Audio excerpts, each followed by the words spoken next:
মিষ্টি লাগে ছুটে যায় পোকা। মা খেতে খেতে মিষ্টি লেগেছে, সঙ্গে সঙ্গে মা খাই না, সঙ্গে সঙ্গে ওই নিজের সন্তানের বদলে দেয় পোকা। একটু খেয়ে রেখে অপূর্ব খেতে। একবারও কিন্তু মা এটের বাচক করে না, বিচার করে না যে আমি খাচ্ছি এটা এটো হয়ে গেছে, আমার ছেলেকে দেওয়া যাবে না, এটা কখনো ভাবে না। কেননা মার কাছে সন্তানের মতো আপনার কেউ নাই। তাই খেতে খেতে মিষ্টি লাগলে আগে ছুটে গিয়ে ছেলের বদলে দেয়, একটু খাচ্ছি করবো। আচ্ছা মা,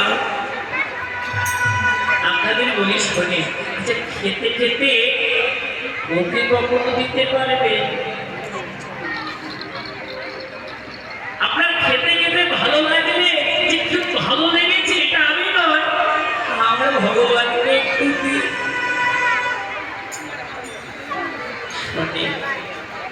খেতে খেতে যেদিন ওকে দিতে পারবে ওর কাছে আপনাকে যেতে হবে। আমার ভগবান সেদিন আপনার কাছে নিজেই ছুটে হবে, কিন্তু আমরা দিতে পারি না। জীব মরে বিগারে, শিব মরে বিচারে, কি করে পাবো তাকে? আমাদের বিচার হয়, আমাদের বিগার জন্মায়, যেটা এটা এটো দেওয়া যাবে না, কিন্তু তোমার সন্তানকে কতটা আপন ভাবো, ওর কাছে তো এটো হয় না। ভগবানকে যদি পেতে চাও, নিজের সন্তানের মতো করে ভালোবাসে।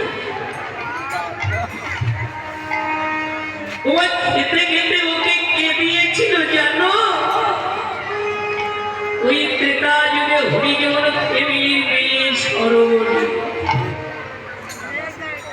দিনহীন কাঙাল ভিখারি, ঐশ্বর্য ছিল না, বিষয় ছিল না, অর্থ ছিল না, দিনহীন কাঙাল, বনের ফল আর নদীর জল খেয়ে জীবন ধারণ করতো। বাবা একটু মন দিয়ে শোনো, খেতে খেতে কোনো ফল যদি একটু মিষ্টি লাগতো সেটাই রেখে দিত দয়াময় না। যদি কোনো দিন তোমার ব্যর্থ পায়, এই ফলটা আমি তোমার সেবায় এক কামড় খেয়ে যদি মিষ্টি লাগতো আমার ভগবানের জন্য রেখে দিত। যদি কোনোদিন তোমার ব্যর্থ পায়, এই ফলটা আমি তোমার সেবায় দেব। ভক্ত যদি এমন ভাবে আমার ভগবানকে ডাকতে পারে, আমার ভগবান না এসে কি থাকতে পারে? ঘুরতে ঘুরতে ঘুরতে ঘুরতে একদিন ওই মনের মাঝে রামচন্দ্রের সঙ্গে দেখা হয়ে গেল। ছুটে গিয়ে চরণটা জড়িয়ে ধরলেন সরবরী। দয়াময়, এতদিন পরে দেখা দিলে দয়াময়, ছুটে গিয়ে প্রণাম করল।